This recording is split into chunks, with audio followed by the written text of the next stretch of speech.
Hello, everyone, and as you can tell, this is a home edition of Locked On Guardians. I'm your host, Jeff Ellis. It is a day late. It means you'll get two in a row. Remember, this is the off season, so we are doing threes. I figured it was better to just wait a day, give you a Tuesday one with the full audio experience. Before we dive in more, though, I want to thank you for making Locked On Guardians your first listen today and every day, free and available on all podcasting platforms, apps, wherever you podcast. You can find Locked On Guardians for free. What are we going to talk about on today's show? Well, I thought we'd do some mailbag. I know we have to get into the draft stuff as promised. We will get there.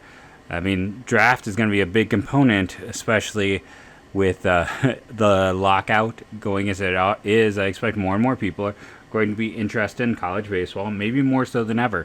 So let's just do a mailbag show. It's a way for me to start easing back into it. In terms of my father, quick update. Signs of improvement every day. He's out of the hospital. He's at a skilled nursing facility, and within 30 minutes of getting there, he of course fell down.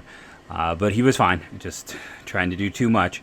But he was excited to try and watch the Browns. He thought he had to, not necessarily. I never thought he would be that big of a fan of checking out Ben Roethlisberger's last game, but he likes to check out lasts. It's like the last chance to see him at home. He wanted to see that. So that was the last thing I heard from him when I talked to him or heard through others, because once again, the skilled nursing, it can sometimes be hard if I am not able to be in the state. So that is the update on my father. I get a lot of comments on Twitter or questions, so I just wanted to continue the updating there. Now that I've gotten that out of the way, let's dive into your questions. Let's start with Cleveland Guardians fan at Seattle BB. Can you break down Steve Kwan more? What's his ceiling? What's his floor? Floor is quad A. I mean, his floor is he doesn't turn into anything. If his ceiling, I would say maybe like a 3-win player. Not just a good starter, but a slight above average starter. Maybe more like 2.5. There are going to be major limitations in his game, just because he doesn't really have.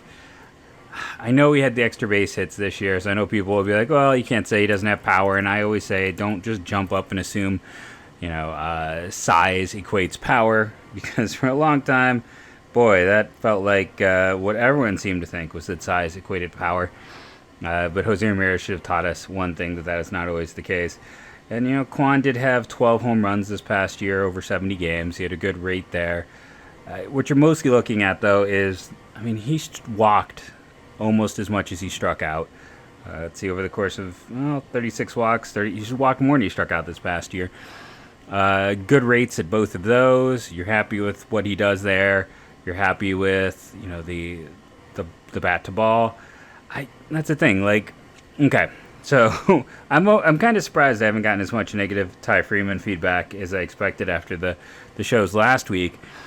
But when we talk about Ty Freeman having one skill and then not doing too much else, that's not Steve Kwan. That's why I'm kind of a little bit higher on him. That's why I think he could be a 3-win guy. Maybe a guy who ends up popping a 4-win year. Because it's just a complete profile. He does a little bit of everything. And sometimes when you're smaller, it's advantageous, right? It's a smaller strike zone. It's harder to find the weak spot in the zone. Guys like him can sometimes benefit in a myriad of ways. So, yeah, I think there's a chance for him to be a starter. Absolutely. I think there's a chance for him to be an above-average starter. The more time I spend on Steve Kwan, the more I like him. That's just the truth of it. And I don't know how you couldn't just purely based on numbers.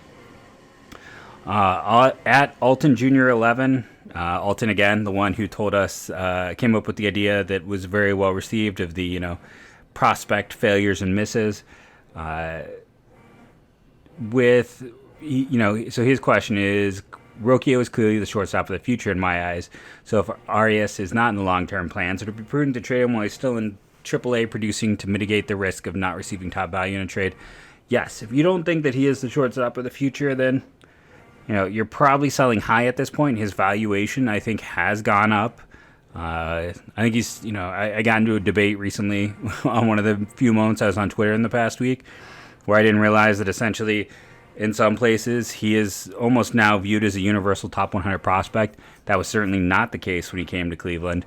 There are people who think he's just not going to work, who do not love the swing from what I understand. And then there are those who, like myself, are, very high on the production relative to level. When you're looking at not production relative to level, production relative to age, and the like. I mean, I still like him as the shortstop. I understand. Like I said, Rocchio and Arias are both going to be probably top 4 for me in the system. I really need to sit down and figure out for sure. But you can't go wrong with either prospect. And if you can get... I guess it comes out of this, though. With Arias, what's he going to net you? Like, legitimately, what's he going to get you?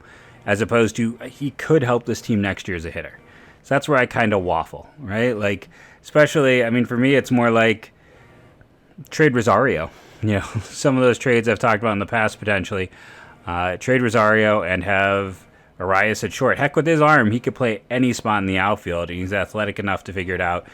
Some of these infielders, I mean, maybe it's, Arias, I think, has the higher ceiling. So maybe you let him stay at shortstop and you move Rocchio around. Both players could play anywhere, and the athletic profile.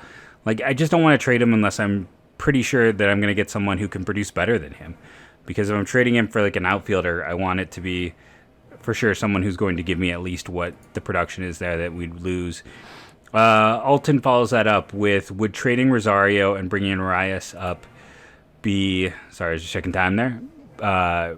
And would be too much like bringing Jose to play shortstop with Lindor nipping at his heels in AAA. It seems to me that didn't work well for the developmental strategy, and it'll cause Arias' trade value to take a hit.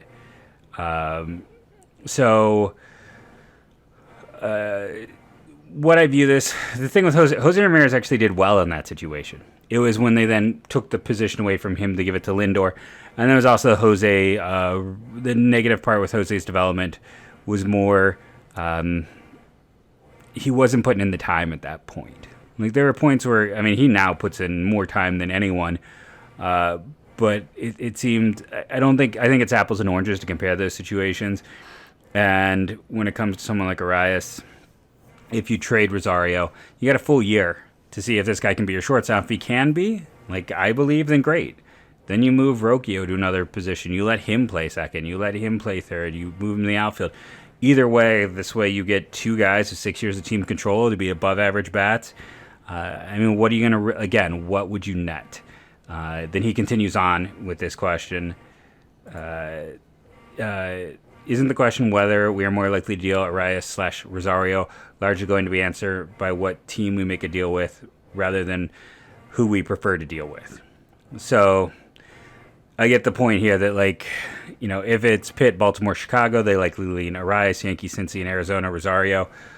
My statement to this is Cincinnati does not need a shortstop. Everyone keeps saying this. Jose Barrio had a pretty strong year. He's a really well thought of guy. Cincinnati isn't taking on Rosario. Like, that's one of those things. Yankees, yes, that makes sense. I don't see Arizona buying onto a guy with 2 years of control at this point. And then for a team like the Cubs, I don't think... Yeah, I mean, I still think they would rather go for someone a little bit further away. I know they just signed Stroman, but I think that's also just the way it has worked out. I think a lot of this comes to, again, you're not trading Arias for, Ian Happ and Wilson Contreras. That's not how this works right now. I just don't think there's a natural trade right now. When you look at the shortstop market, and you look at the teams that are out there, it's mostly teams looking for vets. And in terms of Baltimore could use a shortstop in their system. I've talked about this many times on the show. Like, every year I'm kind of mystified for a team that uses as much analytics as they do, that they do not draft or they don't have a legitimate shortstop prospect in the entire system. There's totally a world where you can make a deal. But I unless you're getting Mullins, I can't see a deal that makes a ton of sense. Maybe a Trey Mancini deal. But again, with the way Arias has increased his value, you're not trading him. These are two of the top 5 prospects in the Indians organization. Top 5 prospects don't get traded often anymore. We saw a few this past deadline. But I think that, and again, this Indians team in general, when do they trade prospects? It's when it's, Mejia, who they wanted going out of town. Other than that, they really haven't traded top prospect for a while. So I just don't see it happening either way.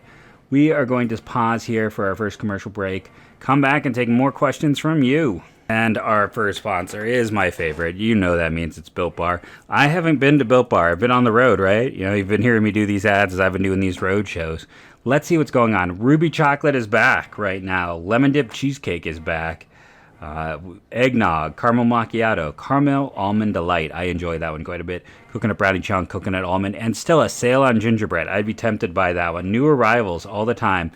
The all-new Crave bar is coming. I've tried Crave. This is coming in 3 hours, so if you're listening, it is arrived. I like the Crave bar quite a bit. I can recommend that. But I always want to point this out. Remember, if you get gingerbread, which is currently on sale, you sit there and you do that. It is, instead of being $27, it's $24. Then you can still use the promo code LOCK15 and save an additional 15%. And once you put a few orders in, then you start building up your Built Bucks. So you'll get, this sale plus 15% off, plus like $5 off, and the savings just roll in. It is a great tasting bar that is good for you. Low in sugars, low in calories, high in protein. Go to BuiltBar.com today. Remember to use that promo code LOCKED15. That's LOCKED15. There's a reason why I shop with Built Bar. Okay, we are back with more of your questions. So Quincy Wheeler, I saw, was over here. Quincy is always great for discussion.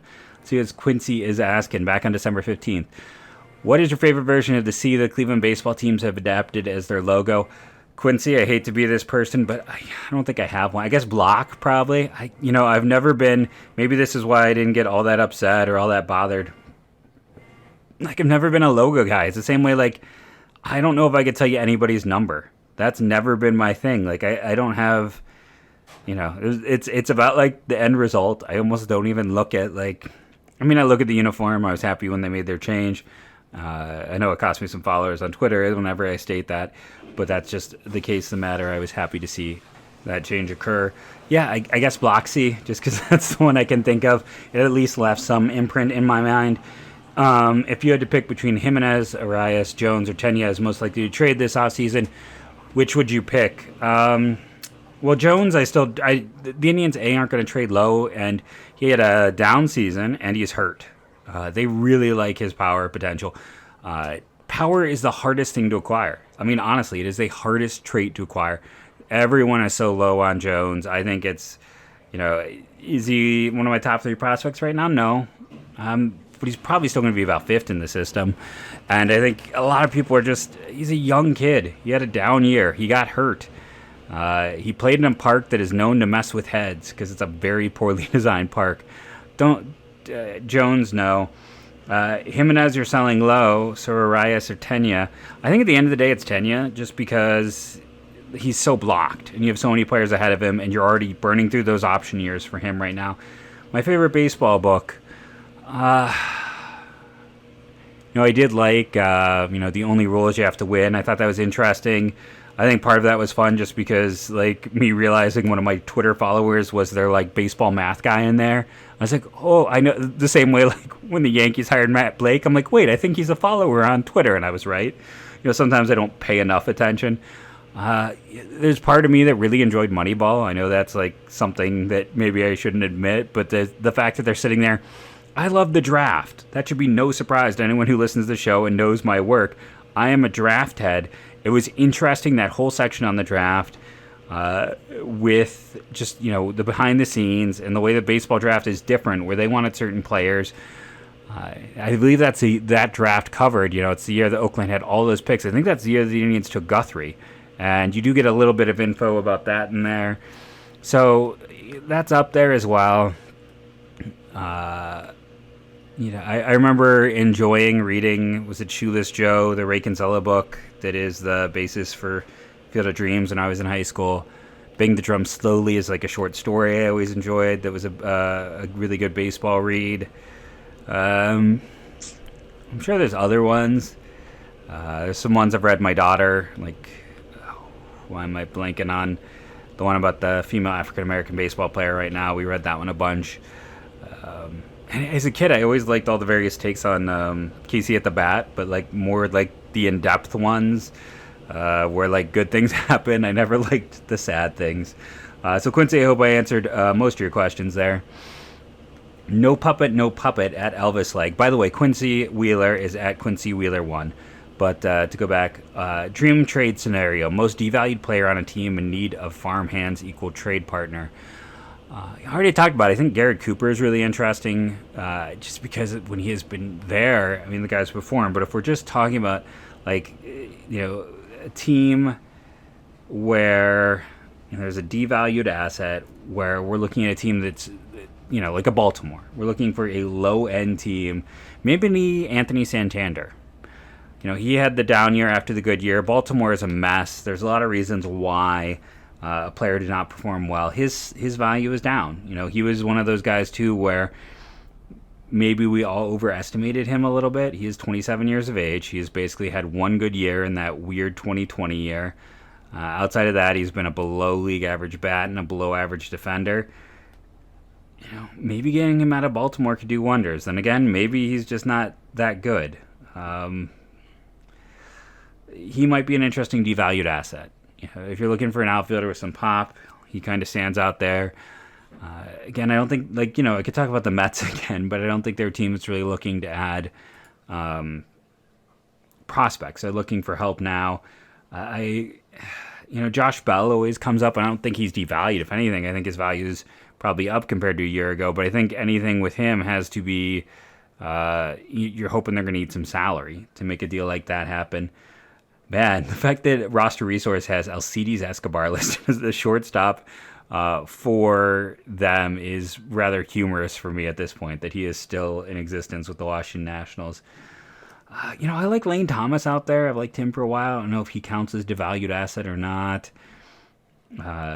Trying to think any other organizations. I'm going to pause and do a quick look around. I just realized who it is. I didn't even look around. Mitch Keller. Mitch Keller was a really highly thought of kid, moved all the way through the minors. Had a good pitch mix, did a lot of things well, but never quite developed. I mean, he's a guy who was like a top 20 prospect in all of baseball. Pittsburgh's terrible at arms. They just are. They are bad when it comes to pitchers. There's a player, Mitch Keller. I've talked about him before. Now, I know a starter isn't a huge need, but that's at least an interesting player if we're going more top of my head. Also from No Puppet at Elvis_leg. While we're doing it, why not think about, about starting pitching and systems differ from bullpen pitching, speed, spin rate, arm slot, pitch mix, attitude, projected bullpen versus projected starters. So, yes, there are organizations that definitely have different approaches. I remember talking with agents where there's certain data for high school and more for college kids where they'll coach them up to talk to the Indians or the Royals because they have very different approaches. So I think you'd have to kind of more go and look at, and that's the other thing too. Like I've talked about with that Royals team through the years that they don't draft undersized arms. Like if you're not 6'4", you're not going to the Royals. That's just not how they operate. So there is those little interesting bits. There are some things you can definitely find. So yeah, that's as far as I can tell. That is what I had in terms of my saved up questions for the mailbag. I did not ask for more yet, so hopefully I will send out a call, get a bit more, and start building up the mailbag yet again. But the mailbag is emptied out. So we're going to take our commercial break here, come back, and we're going to have some more fun things to talk about for our third segment of the show. So what I want to start with here, I don't know if we'll have enough time to get into all of it, is Patrick Brennan. So I want to, at Painting Corner, he used to write at Bang the Box Score, and he worked for the Reds. He's now director of analytics for Kansas State's baseball team. And, he does a lot of really fascinating number stuff. And I just want to recommend going over there. And it's like he's trying to essentially quantify development. Like what teams are doing well, are getting the most, finding ways to bounce across multiple levels. And there's some really interesting things in general with that. And he does a great job in a graph here just explaining, why you need kind of the context of various levels. Because he lists here the top 20 minor league seasons by run created plus from 2007 to 2021, minimum of 200 plate appearances. Now these are just across level. The greatest runs created plus season ever, Joey Gallo in the Carolina League, Chris Bryant in the Southern League. Then you got Vincent Lupo at age 18 in the Appalachian League. Vicente Lupo. I was like, who? I mean, maybe I should know Vicente Lupo, an outfielder who put up that massive season down there. But when I was, going through the data, going back and looking at him, like, okay, because he played in Italy in 2018. So that was his last foreign year. He never really got out of A-ball because he couldn't play well. The 269 appearances that he had in low A, it was phenomenal. But that's why you kind of need that whole, balancing of levels. At fourth best, Jared Godert in the South Atlantic League. Yes, former Indian. Then you have Giancarlo Stanton, Brian Sanchez, Vladimir Guerrero, Miguel Sano, Chris Parmelee. I think you get the point. Like, some names some names you do not know. But when we're just putting names in there, when you're not trying to balance it through, the lens of knowing that different levels matter in the like. That's something. Or how about like top 20 minor league seasons by FIP, fielding independent ERA, or FIP minus. So it's like Phil Maton had the second best one. Again, minimum 30 innings pitched. This is all relievers. Kyle Nelson, how about sixth best? I mean, this list is one where you go through. Eli Morgan looks like just outside the top 10. But this list is actually not good. This list is not a lot of breakout names, but it's almost entirely relievers. It's fun to look at that stuff or talk about now this is where it gets interesting. When you kind of balance it out with the top 20 seasons look like, here's the truth of the matter. The way he's balancing it is kind of giving it, I don't want to say arbitrary, but, weighting significant more weight to higher level production. All of a sudden you have Darren Ruff in the Eastern League for Philly, who, was a bit of a surprise player for the Giants this past year. I mean, he looked like a potential starter. I don't think he really ever got an opportunity with Philly. With the highest season, Chris Calabo is up there again, Matt Haig. Now, this is where you would eliminate, like, Haig and Calabo because they're 29. Dan Johnson at age 30, okay. Clint Robinson, age 25. Chris Carter, remember him? Steven Souza, Adam Eaton. Jock Peterson, Nelson Cruz. You can go down, and again, you do get some of those guys you kind of eliminate by age, but it's also one of those where you go down this list, you're like, yeah, Ty France had shown enough. Scott Van Slyke, man, I had a lot of years where I really like Scott Van Slyke. Pitching-wise, when you do the same thing, it's still, the pitching list has its ups and downs. I got to be honest, it's a lot harder to kind of figure those out because, again, with the lower innings pitch threshold. So when you go through all this, and then he really gets into it. Like, I mean, he's got, I want to make sure I have the time here, like minor league aging curve for hitters, minor league aging curve pitchers. It's really interesting to see. I mean, and then he gets into things that I don't know as well that I really have to dig into. But it is interesting to look at the overall rank amongst hitter rank and pitcher rank in terms of expected outcome. Would you be surprised that the Indians are 5th in hitters and 13th in pitchers and 8th overall? I thought that was when he's going through and taking all the data together. Now, in fairness, the Indians minor league system is a lot more hitter heavy right now. A lot more top prospects that way. I mean, top pitching prospects, you got some names, but like, is Cody Morris and Daniel Espino, is there going to be anyone else who's really in that top 10 discussion? I'm not sure. We'll have to see. What is interesting is, okay, so now after that he follows up by doing a 3-year look at this.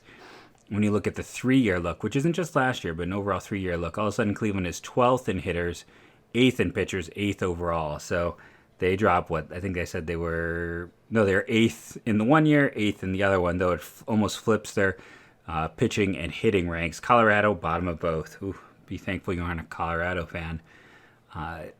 It's interesting to see the idea, like I said, when we're just going through, and you can see hitting development trends by organization in here. You can go and you can highlight Cleveland. I really recommend this.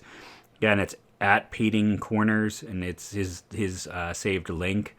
Again, I'm not shocked by his findings, especially like that we see that over the course of a few years, Pitching has really been what has made the Indians a top 10 developmental organization.